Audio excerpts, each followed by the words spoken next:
감사를 드립니다. 오늘도 주님 앞에 나와 예배하며 우리 입술 열어 주님을 찬양케 하시니 감사와 영광을 올려드립니다.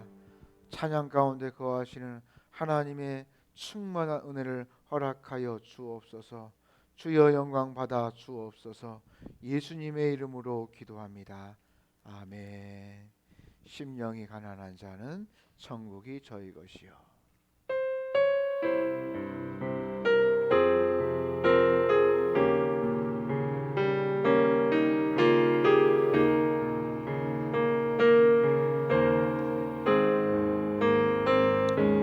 심령이 가난한 자는 천국이 저희 것이요. 애통하는 자는 복 있는 위로를 받을 것이요. 온유한 자 복이 있나니 온유한 자 복이 나를 기업으로 받겠네. 위에 줄이고 목마른 자는 줄이고 목마른 자는 배부를 것이요. 긍휼히 여기는 자는 긍휼히 여기는 자는 긍휼히 여김 받겠네. 마음이 정결한 자는 하나님을 볼 것이요. 완벽해 하는 자는 하나님의 아들이라 일컫네. 그를 위하여 핍박받는 자 천국이 저희 것이라. 내게도 주소서. 내게도 주소서. 내가 복을 받기 원하네.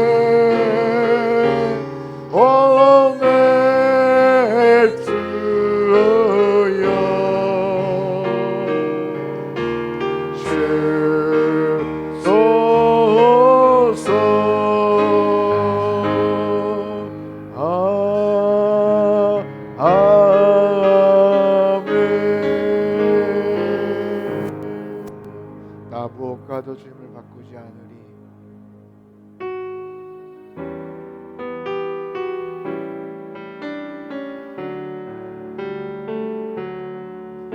나 무엇과도 주님을 바꾸지 않으리. 다른 어떤 은혜 구하지 않으리. 주님만이 내 삶의 도움이시니 주의 얼굴 보기 원합니다. 다시 한번 나 무엇과도 주님을 바꾸지 않으리. 다른 어떤 은혜 구하지 않으리. 주님만이 내 삶의 도움이시니 주의 얼굴 보기 원합니다. 주님 사랑해요. 주님 사랑해요.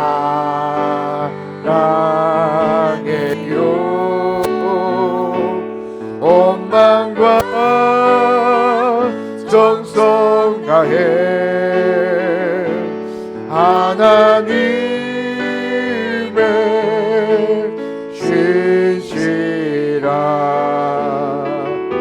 친구 되길 원합니다. 주님 사랑해요. 주님 사랑해요.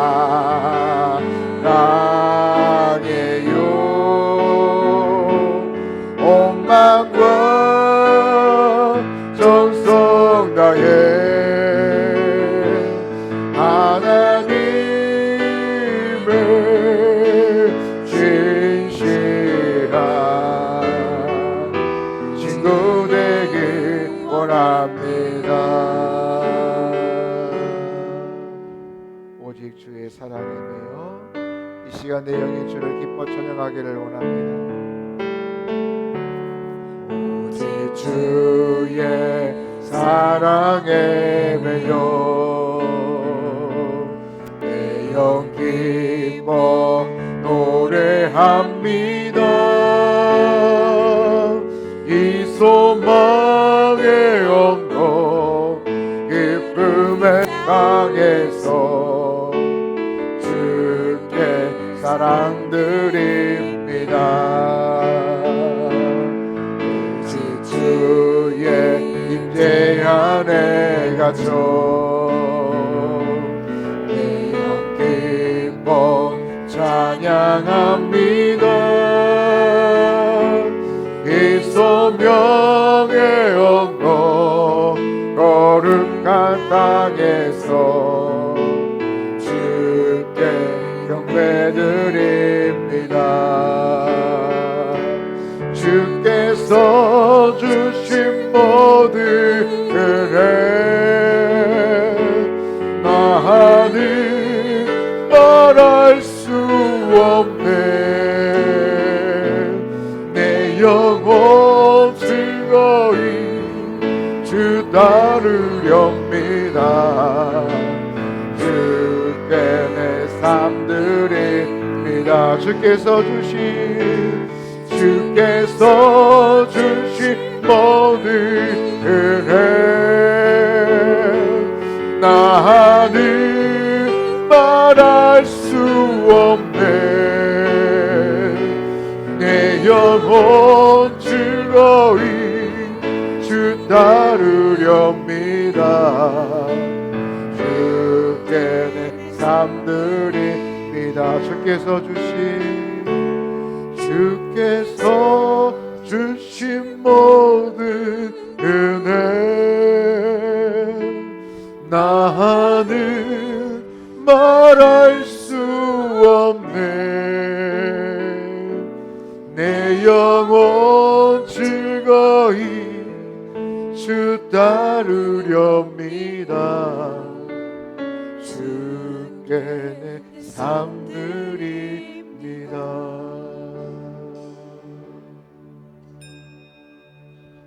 하나님은 여기 계시니 예배하는 자가 신령과 진정으로 예배할지니라. 그러므로 형제들아 더욱 힘써 너희 부르심과 택하심을 굳게 하라. 너희가 이것을 행한즉 언제든지 실족치 아니하리라. 이같이 하면 우리 주 곧 구주 그리스도의 영원한 하나님의 나라에 들어감이 넉넉히 너희에게 주시리라. 아멘. 전능하신 하나님 아버지, 이 시간 우리의 마음을 붙잡아 주시고 주의 존전으로 나올 수 있도록, 이 시간 온전히 하나님께 예배드릴 수 있도록 주의 백성으로 삼아 주시고 아버지 인도하여 주시니 감사와 영광을 올려드립니다. 주 안에 나왔사오니 이 시간 쉼을 허락하여 주옵시고 무거운 죄의 짐을 다 벗어버리고 하나님이 주시는 평강의 은혜를 누리게 하여 주옵소서. 예수님의 이름으로 기도합니다. 아멘.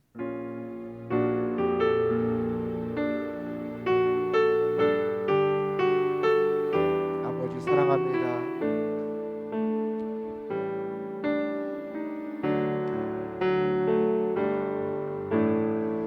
아버지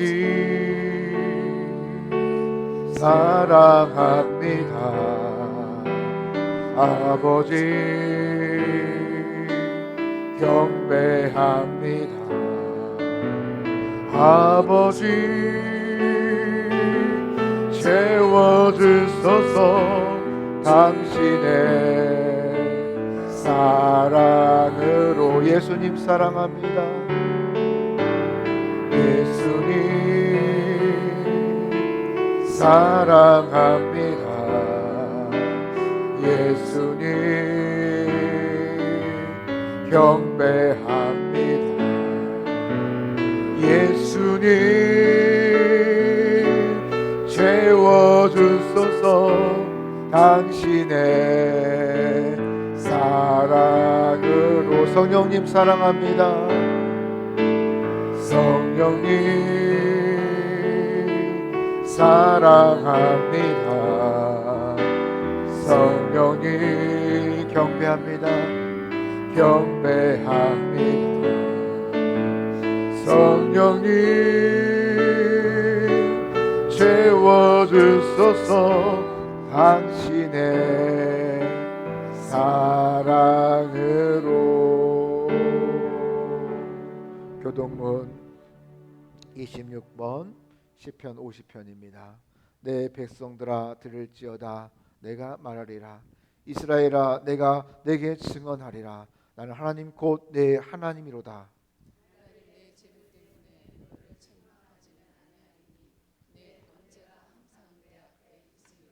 내가 내 집에서 소수나 우리에게 염소를 가져가니 아니하리니. 이는 살림의 짐승들과 무산의 가축이 다 내 것이며 산의 모든 새들로도 내가 아는 것이며 들의 짐승도 내 것이미로다. 내가 가령 줄여도 내게 이르지 아니할 것을 세계와 거기에 충만한 것이 내 것이미로다. 내가 숫소의 고기를 먹으며 염소의 피를 마시겠느냐. 감사로 하나님께 제사를 드리며 지존하신 이에게 내 서원을 갚으며. 다 같이 있습니다. 환난 날에 나를 부르라. 내가 너를 건지리니 내가 나를 영화롭게 하리로다. 아멘. 사도신경으로 우리 신앙을 고백합니다. 전능하사 천지를 만드신 하나님 아버지를 내가 믿사오며 그 외아들 우리 주 예수 그리스도를 믿사오니 이는 성령으로 잉태하사 동정녀 마리아에게 나시고 본디오 빌라도에게 고난을 받으사 십자가에 못 박혀 죽으시고 장사한 지 사흘 만에 죽은 자 가운데서 다시 살아나시며 하늘로 오르사 전능하신 하나님 우편에 앉아 계시다가 저리로서 산자와 죽은 자를 심판하러 오시리라.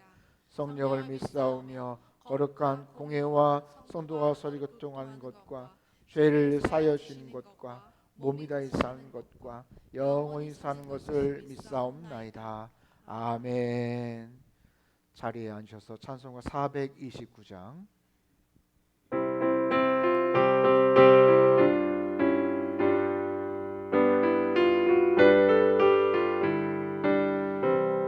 세상 모든 불판어를 흔들어 약한 마음 낙심하게 될 때에 내려주신 주의 복을 세어라. 주의 크신 복을 내가 알리라. 받은 복을 세어 보아라. 크신 복을 내가 알리라. 받은 복을 세어 보아라. 주의 크신 복을 내가 알리라.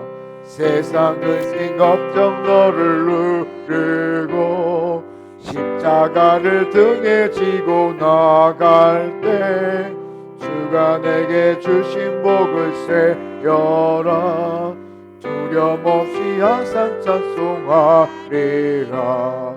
받은 복을 세어 보아라. 크신 복을 내가 알리라. 받은 복을 세어 보아라. 주의 크신 복을 내가 알리라.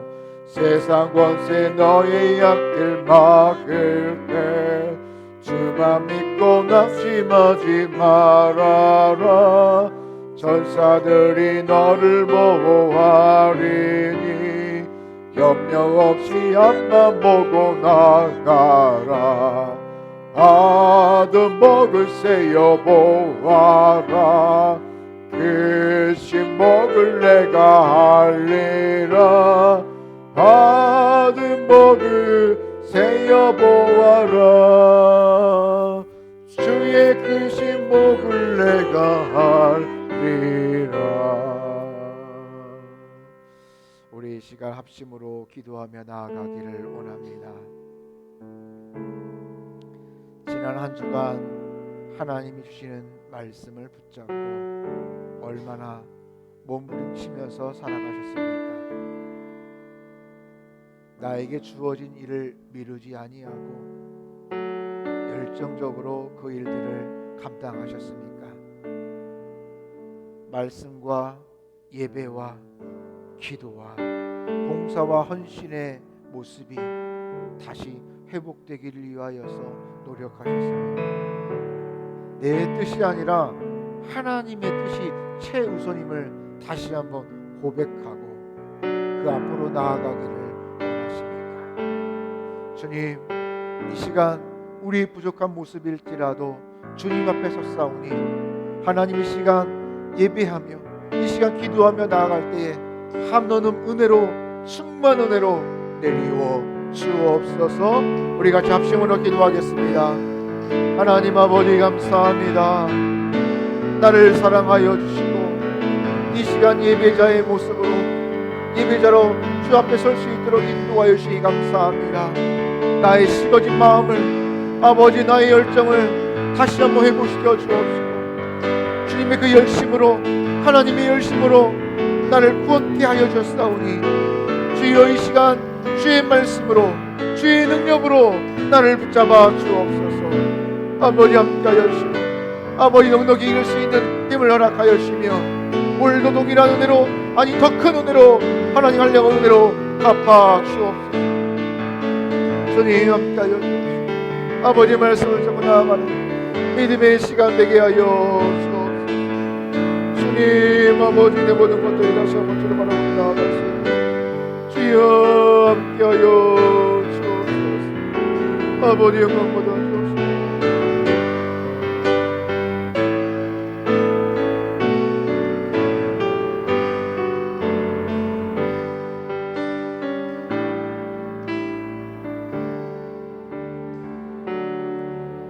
하나님 아버지 감사합니다. 부족한 저희들에게 족한 은혜로 풍성한 은혜로 흔들어서 넘칠 수 있는 충만한 은혜로 함께 하여 주시니 감사와 영광을 올려드립니다. 이 시간 하나님의 은혜를 다시 한번 사모하며 주 앞에 나왔사오니 하나님 우리 마음의 문을 활짝 열게 하여 주옵시고 닫힌 나의 마음이 아버지 앞에 녹아지게 하여 주옵시고 열리게 하여 주옵시고 온전히 주를 바라보는 시간 되게 하여 주옵소서. 우리의 열정이 아버지 다시 회복되어지기를 원합니다. 아니 다시 한번 더 크게 불일 듯 일어나기를 원합니다. 아버지께서 나에게 주신 것들 감사하게 하여 주시고 특별히 주신 물질들을 구별하여 11조 헌금으로 감사 헌금으로 선교 헌금으로 주저 헌금으로 주님 봉헌하오니 주여 영광 받아 주옵소서. 세상의 것으로 시험 들지 않게 하여 주시고 다스리고 충만하라고 말씀하며 우리에게 명령해 주셨사오니 그 권세를 가지고 이 세상 가운데 하나님의 자녀의 권세를 가지고 살아가게 하여 주옵소서. 나를 힘들게 하는 모든 것들을 주님 앞에 내어놓습니다. 주님께서 만져주시고 주님께서 이 모든 것들을 지으시고 운행하여 주셨사오니 아버지 지금도 동일한 은혜로 다시 한번 나와 함께하여 주옵소서. 오늘도 나에게 필요한 말씀을 주실 줄 믿사오며 살아계신 예수님의 이름으로 기도합니다. 아멘.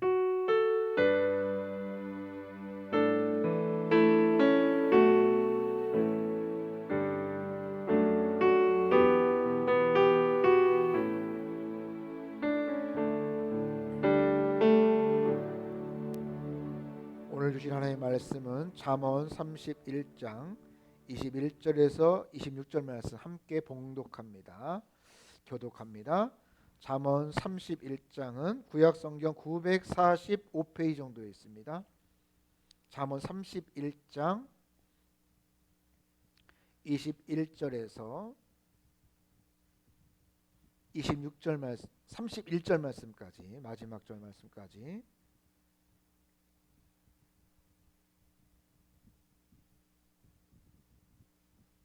21절 제가 먼저 있습니다. 자기 집 사람들은 다 홍색 옷을 입었으므로 눈이 와도 그는 자기 집 사람들을 위하여 염려하지 아니하며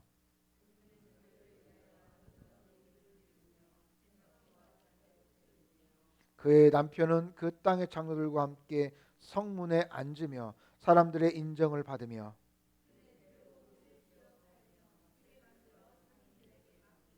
능력과 종기로 옷을 삼고 후의를 웃으며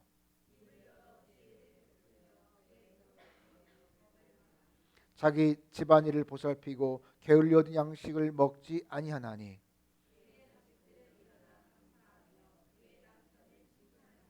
덕행 있는 여자가 많으나 그대는 모든 여자보다 뛰어나다 하느니라.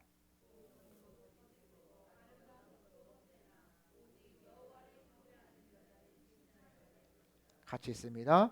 그 손 위의 열매가 그 위에 돌아갈 것이며 그 행한 일로 말미암아 성문에서 칭찬을 받으리라. 아멘.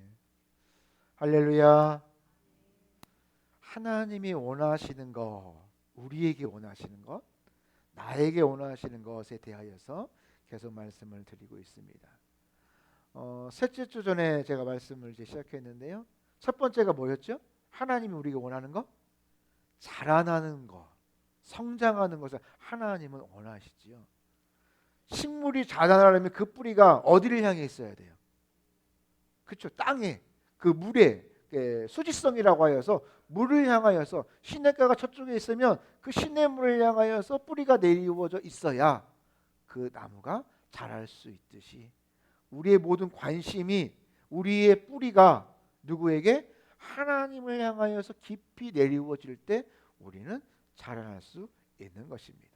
그 다음에 중요한 것이 무엇이냐면 그렇게 영양 공급을 잘 받았음에도 불구하고 열매가 맺지 못한다면 그 원인이 어디 있느냐? 바로 사람을 살리고 세우는 데에 관심을, 초점을 가지고 살아가야지 결국 자라날 수 있다는 사실입니다. 여러분, 요즘의 문제가 뭐예요? 영양이 부족해서 문제라기보다는 너무나 영양이 과부하보다 비만, 너무 많은 영양분이 소모되지 못함으로 말미암아 쌓임으로 나타나는 어떤 그런 질병들이 많잖아요. 그랬듯이 우리가 가지고 있는 이것들이 하나님이 주셨는데도 불구하고 그것들을, 그 은사들을 어떻게 사용하고 있느냐. 결국 우리 사명이 무엇이냐? 궁극적으로는 우리가 하나님의 나라에 가는 것인데 그 하나님의 나라에 가는 것인데 그 영혼을 살리고 세우는 데에 있어야 된다는 사실입니다. 교회의 존재가 목적이 무엇입니까? 영혼을 세우고 살리는 데 있다는 사실이에요. 그러하지 않는 데에 어떤 에너지를 쓰거나 아니면 에너지를 모으고 있으면 그것은 분명히 어떠한 다른 문제로 나타날 수밖에 없다는 사실입니다. 두 번째로 하나님이 우리에게 원하시는 것은 이제 무엇이 필요하다? 분별력이 필요하다. 분별하지 못하면 힘이 있어도 그 힘을 허튼 곳에 사용해요. 오히려 다른 사람을 괴롭히고 힘들게 하고 염려하게 하고 나뿐만 아니라 다른 사람 또 공동체까지도 엄청난 위험에 빠뜨릴 수 있다는 사실입니다. 그러므로 우리에게 필요한 것, 하나님이 나에게 원하시는 게 무엇이 필요하다? 분별력이 필요하다. 그 분별력의 기준이 무엇이다? 하나님의 말씀이 되어야 된다. 움직이지 않는, 변하지 않는 나를 가장 사랑하시는 하나님의 전지전능하신 하나님의 말씀이 그 분별력의 기준이 되어야 된다. 그럴 때 우리는 우리의 믿음이 흔들리지 아니하고 자라날 수 있다는 사실입니다. 지난주 말씀이 하나님이 우리 뭘 원하신다고 했죠? 열정이 필요하다. 열정이 있어야 돼요. 야, 너는 무슨 열정으로 그렇게 하냐? 여러분 그런 말 들어본 적이 언제세요? 언젠가는 한번 들어봤잖아요. 야, 돈 주고 하라고 해도 그렇게 못하겠다. 그런 열정이 우리에게 있어야 되는데 그 열정이 언제 필요하다? 바로 지금 필요하다. 과거에 옛날에 있었던 그 옛날 호랑이 담배 피던 시절, 그 시절의 열정이 아니라 오늘 지금 우리 열정이 회복되어지기를 원합니다. 다 그때 맞는 열정이 있어요. 여러분, 우리가 어떻게 청년의 때처럼 10대처럼 뛰어다니며 그렇게 할 수 있겠습니까? 마음은 그럴 수 있겠죠. 하지만 그 나이에 맞는, 그때에 맞는 내가 할 수 있는 열정의 최선이 있다라는 사실이죠. 여러분, 그래서 바로 지금 그 열정을 나에게 주옵소서. 엘리사가 엘리야를 향하여 뭐라고 얘기했어요? 뭘 소망했습니까? 나에게 갑절의 영광을 주옵소서. 그런 열정이 있어야죠. 나에게 선생님이 가졌던 하나님의 그 열정, 주었던 그 은사, 갑절을 나에게 주옵소서. 그러면 그 엘리사가 갑절을 필요했으면 지금은 우리가 뭐가 필요했겠어요? 갑절의 은혜가 필요하겠죠. 그런 열정이 바로 지금 나에게 필요하다는 것입니다. 그리고 그 열정이 세상으로 왔다 갔다 하는 그런 모습이 아니라 한 방향으로, 그 뿌리가 하나님을 향하여 깊이 내려오셨던 것처럼 하나님을 향한 열정으로 나아가기를 축복합니다. 오늘 하나님이 원하시는 것, 오늘 이제 네 번째 현숙함, 특별히 이제 현숙한 신앙이라는 말씀의 제목으로 함께 은혜를 나누기를 원합니다. 현숙함을 하나님 우리에게 원하셔요. 그냥 철부지처럼 뛰어놀던 그때가 아니라 이제 시간이 지났으니까 어떻게 돼요? 자라나서 너를 통하여서 현숙해져야 된다는 사실입니다. 한국이 최초의 국제회의 통역사가 있었습니다. 이 최정화 교수라는 분인데요. 이분이 이 에인절 아우라라는 책을 집필을 했습니다. 그래서 여러분 아우라라는 말 알죠? 야, 저 사람은 아우라가 장난이 아니야. 딱 풍기는 기운이 장난이 아니야. 그 사람에서 나타나는 어떤 선한 기운을 뜻합니다. 보통 선한 기운을 보통 그렇게 좀 좋은 의미로 아우라를 해서 막 그 성화에 보면 이렇게 이제 뒤에 이렇게 성체처럼 이렇게 나타나는 그런 아우라라고 하잖아요. 나쁜 사람을 막 아우라 막 그렇게 좀 표현하지 않습니다. 이렇게 선한 기운을 말할 때 그렇게 표현을 하지요. 그래서 어떤 긍정적인 에너지, 어떤 선한 영향력으로 해석될 수가 있을 것입니다. 이 최정화 교수는 이 성공한 리더의 공통점을 어떻게 말하고 있냐면 학벌이나 재능이나 물질과 탁월한 지위보다는 오히려 선한 기운, 선한 능력을, 선한 영향력을 끼치는 능력이 다른 사람보다 월등히 뛰어나다라고 그는 말하고 있습니다. 이처럼 사람들은 누구나 다른 사람에게 끼치는 영향력이 있다라는 사실입니다. 실제로 내성적인 사람일지라도요, 살아가면서 한 평균 10,000명의 사람에게 영향력을 끼치면서 살아간다고 합니다. 내성적인 사람도. 그래서 모두에게 어떤 사람이어도 영향력을 끼치면서 살아가는데 과연 그 영향력이 선한 영향력인가 아니면 악한가, 얼마나 하나님의 뜻에 맞는가 살펴볼 필요가 있다라는 것입니다. 오늘 잠언 31장 말씀해 보면 현숙한 여인을 설명하고 있는데 이 현숙함이 과연 무엇을 뜻하고 있는가? 그리고 오늘 우리에게 이 현숙함을 원하고 계시는데, 하나님이 원하고 계시는데 이 현숙함이 바로 저와 여러분의 것이 되기를 주님의 이름으로 축복합니다.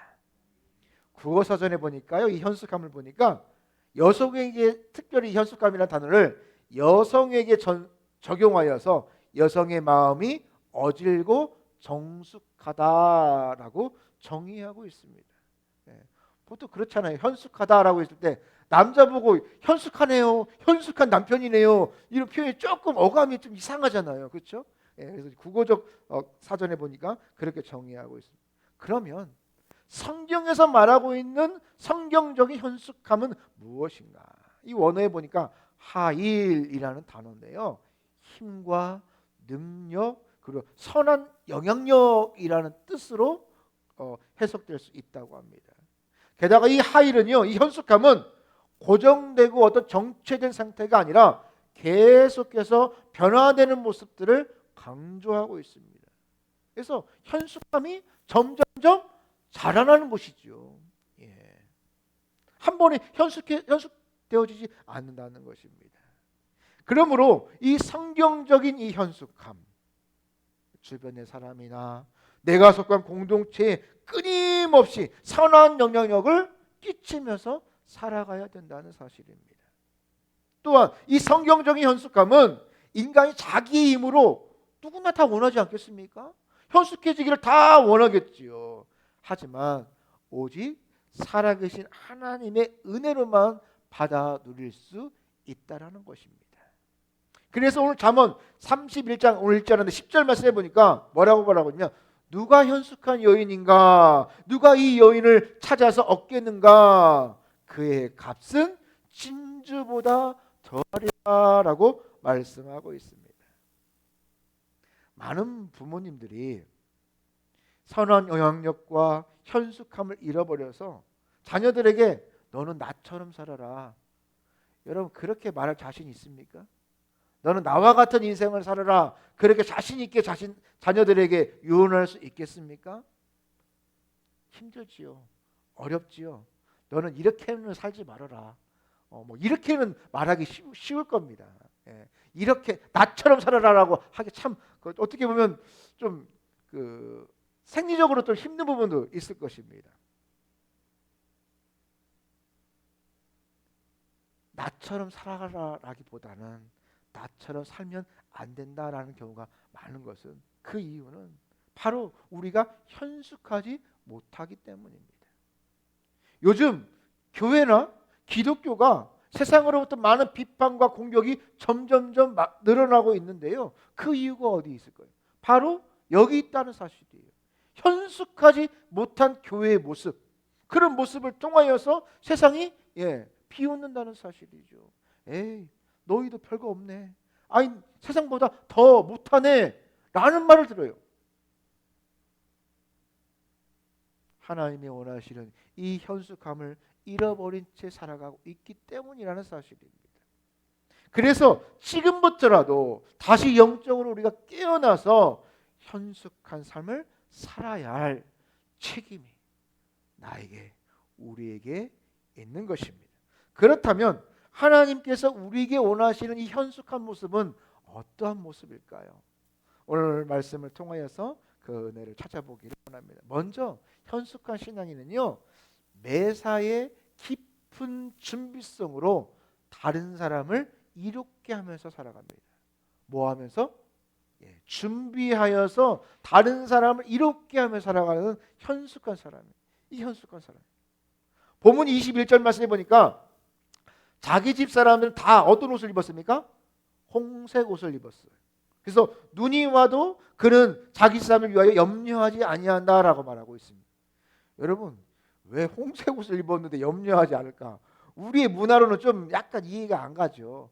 그런데 여기 홍색 옷을 털 옷으로 아니면 우리 좀 표현을 롱패딩으로, 우리 집사람은 다 롱패딩을 입었으므로 눈이 와도 자기 집사람들 위하여 염려하지 아니하며, 어떤 그런 뜻으로 받아들일 수 있을 것입니다. 이 홍색 옷은 추운 겨울에 따뜻하게 하는 옷, 열을 잘 유지하는 그런 옷을 뜻하고 있습니다. 하지만 이 홍색 옷이 쌀까요? 비쌀까요? 비싸지요. 고가의 물건입니다. 그럼함에도 불구하고 현숙한 여인은 이 추운 겨울을 대비하여서 고가의 홍색 옷을 준비했다는 사실입니다. 여러분, 그런데 우리나라 같으면 이게 당연하고 오히려 롱패딩을 준비했으면 아유 잘했네, 감사해요, 이 정도로 끝났겠죠. 그런데 우리나라 사계절 다 있으니까요. 눈도 오고 다 하니까요. 그런데 지금 이 지역은 어떤 지역입니까? 팔레스타인 지역입니다. 여름에는 폭염으로, 겨울에도요. 겨울 날씨가 우리나라 한 11월 날씨, 10월 정도 날씨, 낮에도 그냥 반바지 입고 그냥 반팔 입고, 겨울에 좀 저녁에만 좀 쌀쌀할 그 정도 날씨가 되어집니다. 그러니까 저는 제가 이제 겨울 정도 이제 11월에 가서 제가 한 2월 정도까지 고 우기 때 있었는데요. 그러니까 저는 늘상 반바지에 반팔로 이렇게 그렇게 다녔습니다. 그러니까 팔레스타인 지역은 그렇게 추울 일이 별로 없어요. 추워도 뭐 우리나라에 살았던 사람들은 그 정도 추위는 추위도 아니고 눈이 올 확률이 거의 한 뭐 100년에 50년에 한 번? 거의 그러니까 막 우리 뉴스에 나오는 뭐 이게 뭐 사상 최대의 뭐 폭우다 뭐 그런 확률 있잖아요. 그 정도 확률입니다. 뭐 약 한 10년 전인가요? 15년 전인가 한번 예루살렘에 눈이 와가지고 그 외신에도 막 나오고 막 사진이 막 뉴스에도 나오고 그랬던 적이 있었습니다. 그 정도로 눈이 오는 것이 뉴스에 나올 정도의 어떤 지역이라면 추운 옷, 이 홍색 옷을 준비하는 것이 쉽습니까? 어렵습니까? 쉬운 일이 아니지요. 예. 특히 거의 왜냐 눈이 올 가능성이 없으니까요. 그런데 오늘 현숙한 여인은 눈이 거의 오지 않지만 눈이 와도 괜찮을 정도로 모든 것을 미리미리 꼼꼼하게 준비하고 있다는 사실이에요. 이처럼 꼼꼼한 준비 때문에 집안 식구 누구도 눈과 추위에 두려워하지 않고 살아갈 수 있다는 사실입니다. 여러분, 오늘날 우리가 무엇을 해야 된다, 무엇을 할 필요가 있다라는 거 잘 알지만 정작 우리가 그것을 준비하는 거, 행하는 거, 말로는요, 그때 뭐 했으면 좋았을 것을, 뭐 했을 것을 하지만 미리 그것을 대비하고 또 준비해 놓고 하기는요 결코 쉬운 일이 아닙니다. 바쁘다고 힘들다고 다양한 핑계로 문제를 직면하고 나서야 비로소 그것들을 해결하는 경우가 너무나도 많죠. 차도 마찬가지예요. 그냥 차가 고장나니까 가서 수리하는 경우가 많지 미리 이거 저것 하는 경우가 많지 않다라는 사실입니다. 때로는 귀찮아서 또 문제가 생기면 또 얼마든지 해결할 수 있는 방법이 있으니까 준비 없이 그냥 놔두고 살아가는 경우가 너무나도 많다는 것입니다. 하지만 문제는 항상 어디에서 생기느냐? 미리 준비하지 않은 그 상황, 또 그 삶 속에서 미리 준비하지 아니하면 그 열매가 결코 풍성하게 맺힐 수가 없다라는 것입니다. 그러나 매사에 미리미리 준비하면 하고자 하는 일이 어떻게 해야 됩니까? 더 깊이 생각을 해야 돼요. 내가 저 일을 여기서 가는데 저기까지 가는데 뭐가 부족할까? 어떤 일이 발생할 수 있을까? 어떤 상황이 발견할 수 있을까? 더 깊게 생각을 하게 됩니다. 그러므로 기대한 결과보다 만족한 결과를 얻을 수가 있지요. 그래서 미리미리 준비하면 다른 사람에게 뭘 줘요? 편안함을 줘요. 안정감을 줍니다. 그래서 더욱더 선한 영향을 끼칠 수밖에 없다라는 사실이죠. 여러분 한번 생각해 보세요. 하나님께서 여러분 준비한 영혼을 사용하실까요? 아니면 준비되지 않은 영혼들을 사용하실까요? 준비한 영혼을 사용합니다. 말씀을 보세요. 성경을 구약에서 누가 제일 많이 기록했어요? 구약 모세 오경 모세지요. 모세가 어떻게 준비되어졌어요? 40년은 어디? 바로의 궁전에서 그 엘리트 교육을 다 받았잖아요. 또 40년은 어디서 교육받았어요? 그것만으로는 안 돼요. 또 광야에 가서 또 엄청난 그 실전 교육을 다 광야에서 받았어요. 그리고 40년을 쓰임받은 인생이 모세의 인생. 신약 한번 생각해 보세요. 신약 말씀을 누가 가장 많이 기록했습니까? 바울이지요. 바울이 어떻게 준비되었습니까? 율법으로 완성된 자요. 열심히 있는 자요. 그렇게 훈련받고 연마하고 또 이방인을 위하여서 여러 가지 언어를 다 이중 언어를 사용할 수 있는 그런 모든 것들 다 준비된 자. 그리고 다메섹에서 예수 그리스도를 만나고 또 다시 또 광야에 가서 다소에 가서 또 훈련받아서 쓰임받는 인생이 바로 바울의 인생이었다는 사실. 한 번도요 그냥 막 살다가 그냥 와라 해서 사용되어진 사람이 없어요.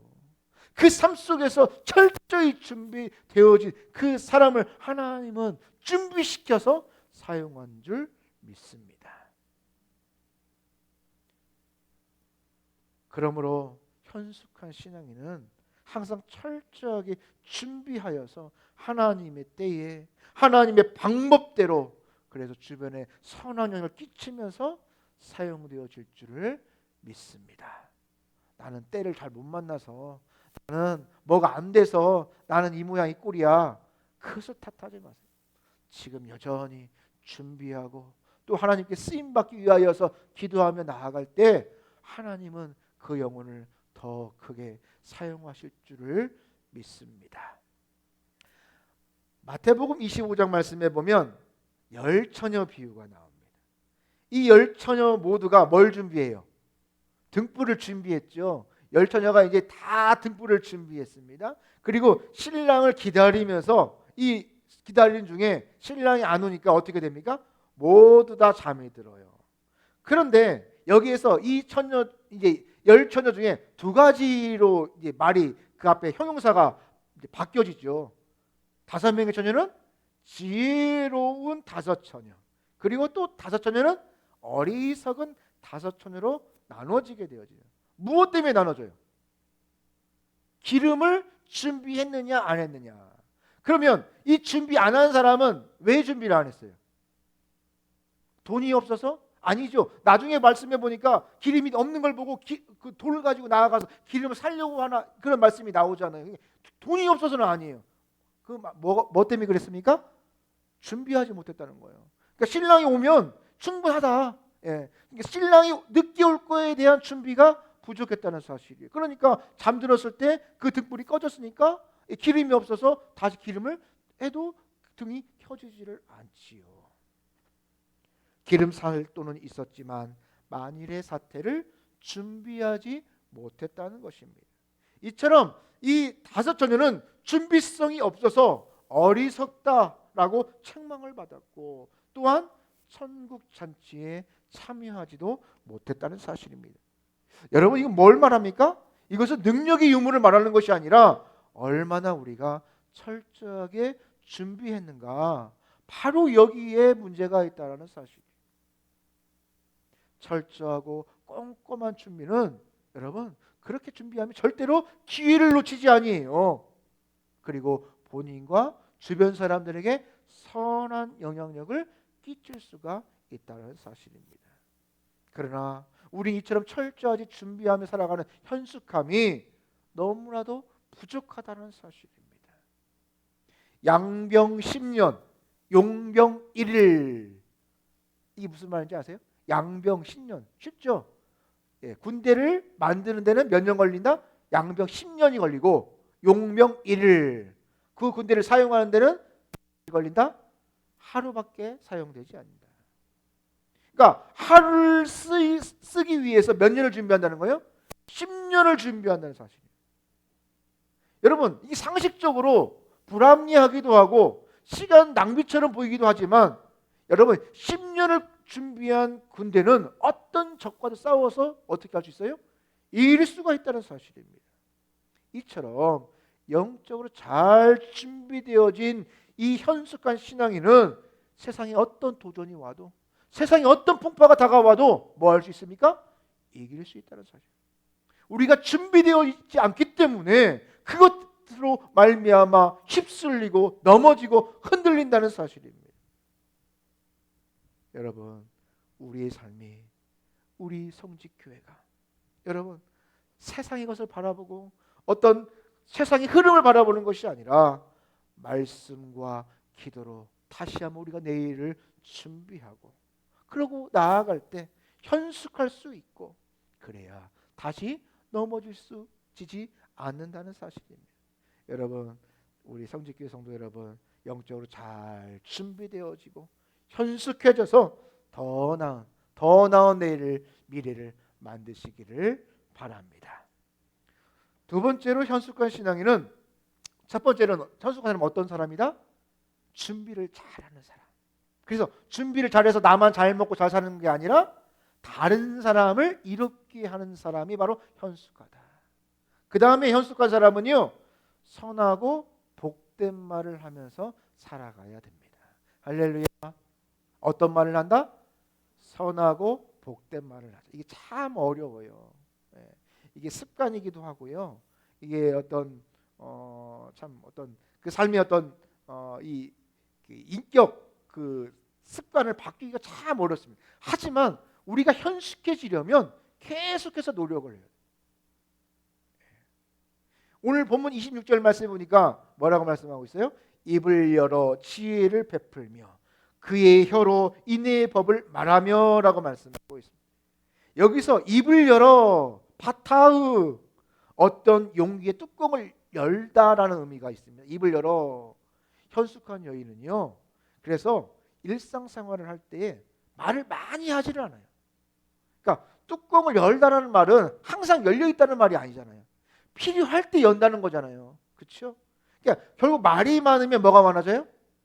예, 실수가 잦아지고, 실수가 잦아지면 현숙함, 그리고 현숙함이나 선한 영향력이 줄어들 수밖에 없습니다.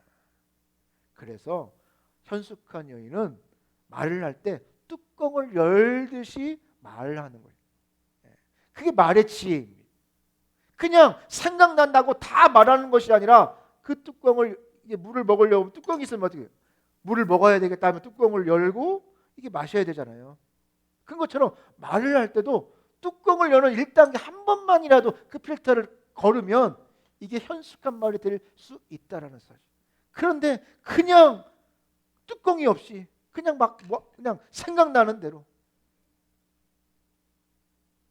말하니까 결국 상처를 주고 상처를 받고 아무것도 아닌 일에 서로 아주 안 좋은 상황으로 갈 수밖에 없다는 사실입니다. 여기서 현숙한 여인은 입을 열어서 인내함, 선과 충성스러운 말을 한다라고 말합니다. 말을 할 때도 그 뚜껑을 열어서 말을 할 때도 어떤 말을 해요? 인내, 선, 충성스러운 말을 한다고 말씀하고 있습니다. 그 입에서 하나님의 법, 하나님의 율법, 하나님의 말씀이 가득 채워져 있다고 말씀하고 있습니다.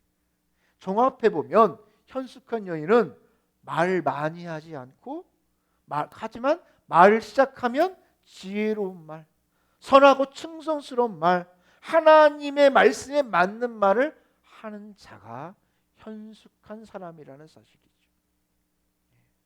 성경에서 이 말의 지혜는요, 배워서 가질 수 있는 게 아닙니다. 어떤 인간의 능력이 아닙니다.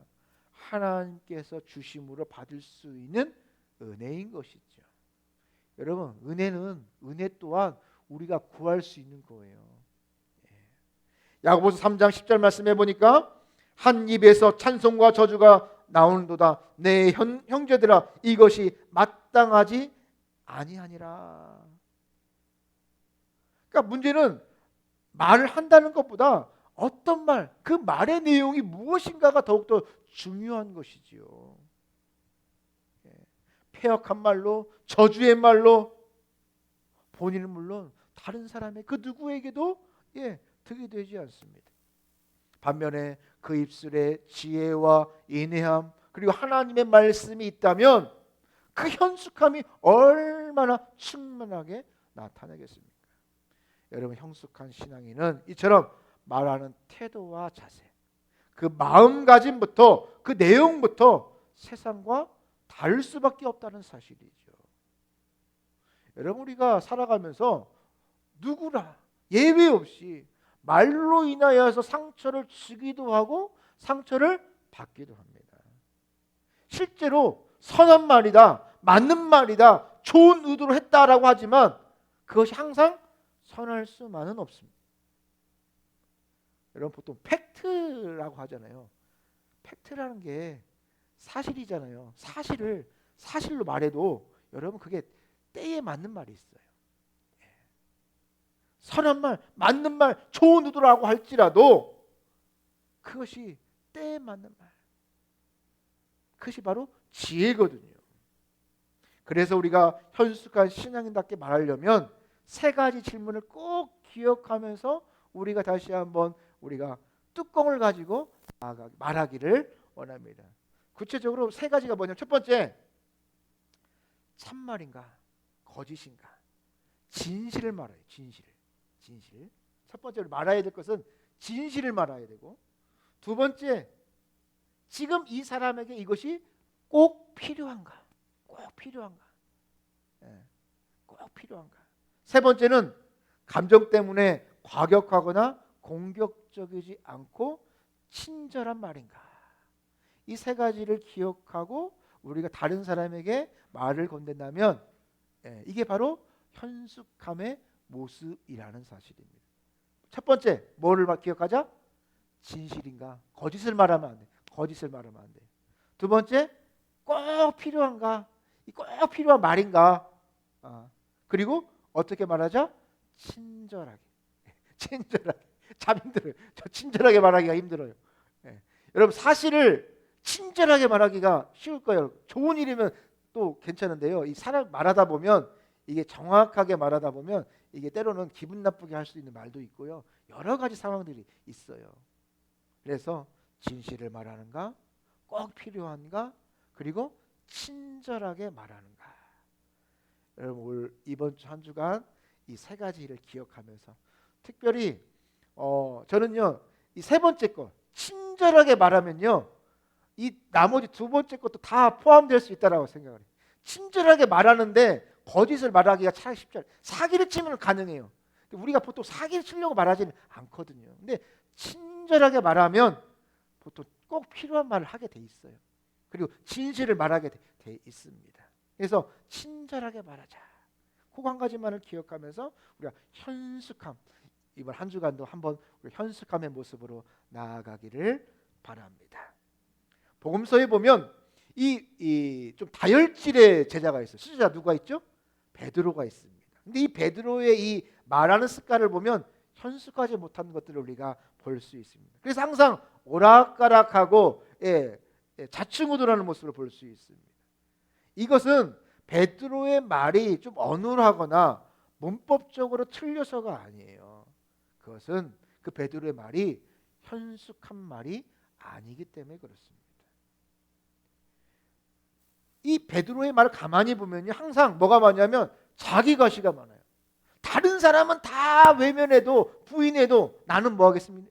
나는 그렇게 하지 않겠습니다. 굳이 왜 다른 사람을 말해? 자기를 과시하겠다는 거잖아요. 그렇죠? 그 부풀려서 말하는 허세가 많습니다. 그런데 이 사도 바울이 사도행전에서는 어떻게 바꿉니까? 성령 충만, 오순절에 성령을 경험하고 나서는 주변의 많은 사람들에게 선한 영향력을 끼치는 사람으로, 그렇게, 그리고 모든 사람이 그의 말을 듣기를 원하는 사람으로 바뀌어집니다. 왜 이렇게 바뀌어졌을까요? 갑자기 베드로의 말이 막 유창해졌을까요? 더 듣던 말이 막 갑자기 막 다다다다다 막 그렇게 말을 했을까요? 아니면 그 단어가 조금 뭐 투박하게 말투가 막 좀 뭐 기름진 유창한 고급진 단어를 막 헬라어를 사용하면서 뭐 우리나라 뭐 사자성어를 말하면서 그렇게 좀 유식하게 그렇게 바뀌었을까요? 아닙니다. 그의 입술에서 십자가, 복음, 부활, 하나님 놀라운 은혜의 말이 그의 언어 가운데 충만하게 나타났다는 것입니다. 그러니까 하루에 3,000명, 5,000명 그 영혼들이 그의 말을 듣고 주님 앞으로 돌아오게 되어졌죠. 이처럼 베드로의 인생이 180도 바뀐 이유는 베드로의 중심이 바뀌어졌고 그의 말이 바뀌어졌다는 사실이에요. 우리도 매일 누군가와 뭐라고 살아요?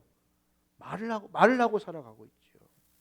그렇다면 지금 내가 하고 있는 말이 진실인가? 진실인가?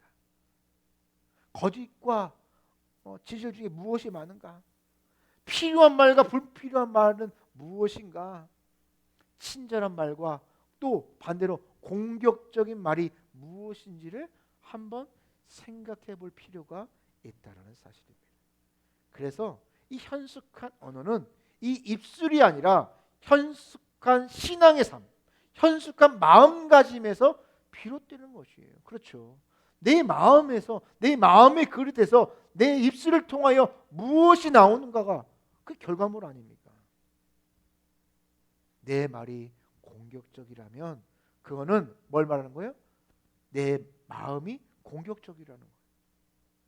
내 말이 부드럽고 따뜻하다면 그것은 내 마음이 부드럽고 따뜻하기 때문에 그렇다는 사실입니다. 마음은 안 그런데 이 말은 그래 라고 말하지만 그렇지 않습니다. 우리가 보통 책 한 권에 보면 약 2만 개의 단어가 그 책에 들어가 있다고 합니다. 그런데 보통 사람들이 하루에 쓰는 단어가 뭐 좀 다르긴 하겠지만 약 3만 개의 단어를 사용한다고 합니다. 뭐 좀 중복되는 것도 많이 있겠지요. 하지만 그 정도 사용한다고 합니다. 통계적으로. 그렇다면 우리가 하루에 쓰는 말하는 이 단어의 개수가 책 한 권보다 더 많다라는 것입니다. 여러분 생각해 보세요. 내가 사용하는 하루의 이 모든 말이 책으로 만들어진다면, 그리고 훗날 다른 사람의 이 말을 볼 수 있다면, 사라지지 아니하고 남아 있는다면 여러분 노력하시겠어요? 안 하시겠어요? 현숙한 말을 하려고 노력하겠습니까? 안 하겠습니까? 하겠지요. 내가 말한 거 나중에 누가 듣겠어? 누가 기억하겠어? 라고 하면서 그냥 아무 말이나 아무 말 잔치를 하는 것입니다. 하지만 그것이 기록되어진다면, 그것이 우리 모두가 현숙한 말을 하려고 힘쓰며 살아갈 것이라는 사실입니다. 계시록 20장 12절 말씀해 보니까 죽은 자들은 자기의 행위에 따라 책들에 기록된 대로 심판을 받으리라 라고 말씀하고 있습니다. 놀랍게도 우리 입술과 삶의 모든 표현, 모든 언행을 하나님은 이미 모든 것을 다 기록해 두었다는 사실이에요. 그냥 사라지지 않는다는 사실입니다. 특히 우리가 말을 통하여 누군가에게 또 어떤 사람에게 했던 그 모든 것들이 다 기록되어져 있다는 사실입니다. 그래서 그것을 통하여 우리가 세울 수도 있고 넘어뜨릴 수도 있습니다. 내가 알건 모르건 내 말에는 큰 능력이 있다는 사실입니다.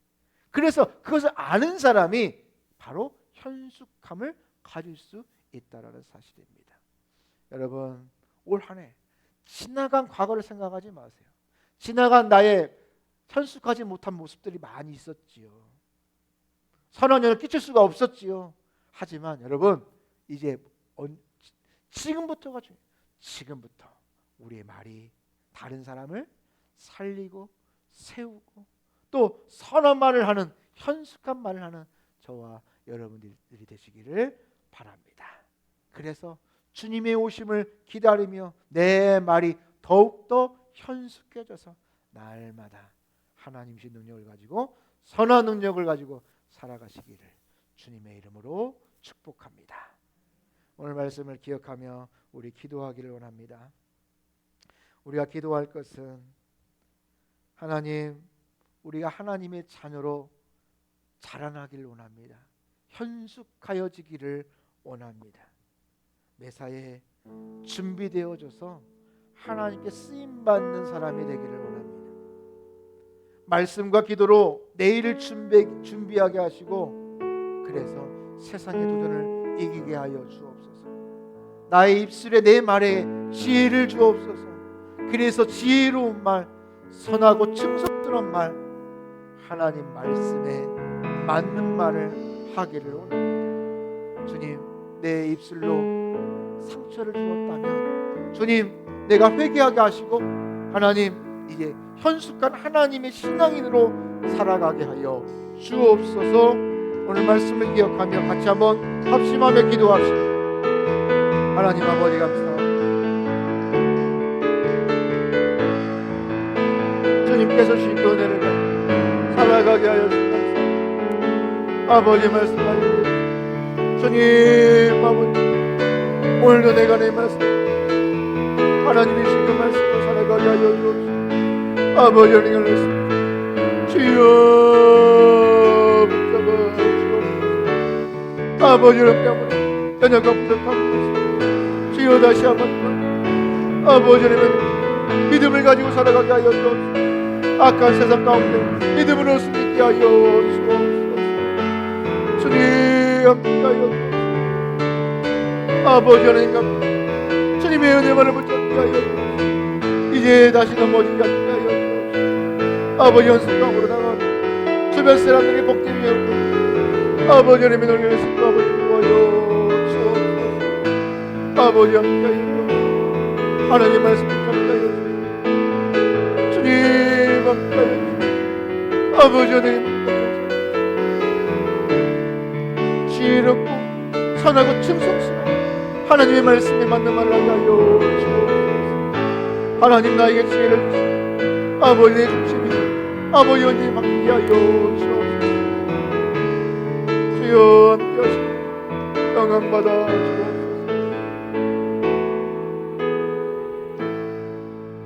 거룩하신 하나님 아버지, 우리가 주님의 오심을 기다리며 살아가고 있지만 삶의 무게 때문에 또 세상의 어려움 때문에 연약하고 부족함이 참으로 많이 있음을 고백합니다.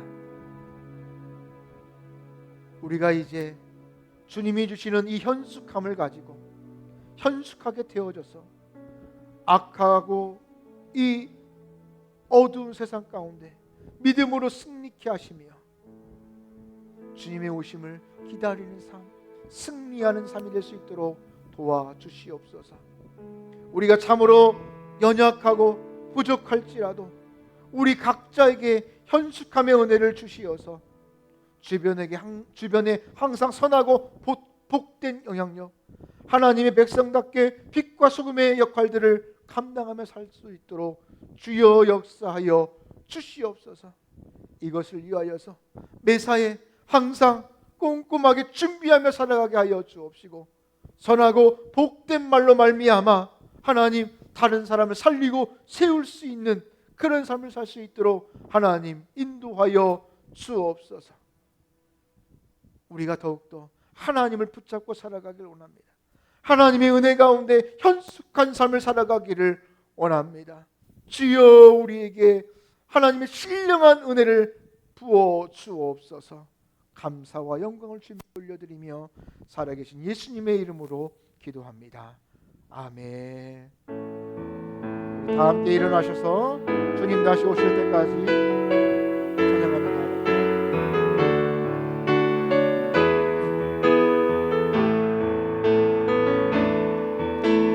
주님 다시 오실 때까지 나는 좁은 길 좁은 문 좁은 길 나의 십자가 지고 나의 가는 길 끝에서 나는 주님을 보리라.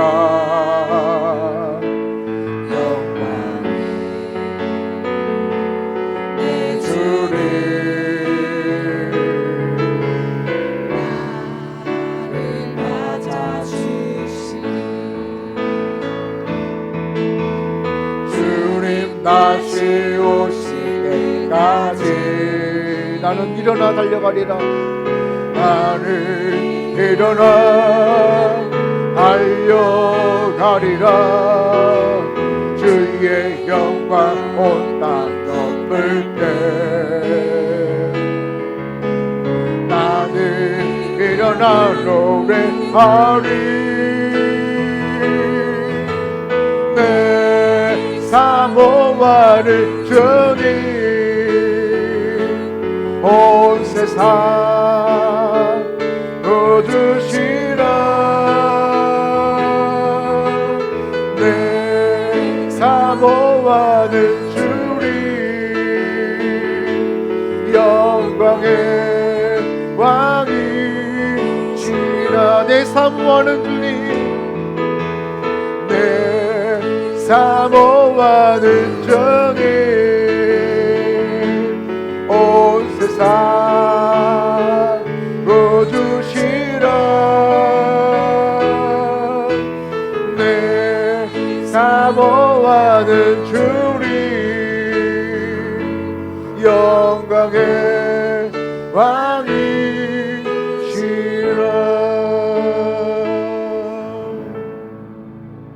이제는 우리 구주 예수 그리스도의 은혜와 하나님 아버지의 다함없는 사랑하심과 성령 하나님의 감동 교통하심의 은혜가 이제 영적으로 잘 준비하여 현숙함으로 더 나은 미래를 만들고 우리의 말이 우리의 입술이 더욱더 현숙하여져서 날마다 더욱 선한 영을 끼치며 살아가기를 원하는 주의 사랑하는 백성들 머리머리 위에 주의 빚값으로 사신 주의 교회 몸된 교회 위에 우리가 섬기고 기도하는 선교사님들과 환우들과 사랑하는 자녀들과 연로하신 부모님들과 형제들 위해 우리가 기도하는 VIP들 위해 지금부터 영원토록 항상 함께 있을지어다.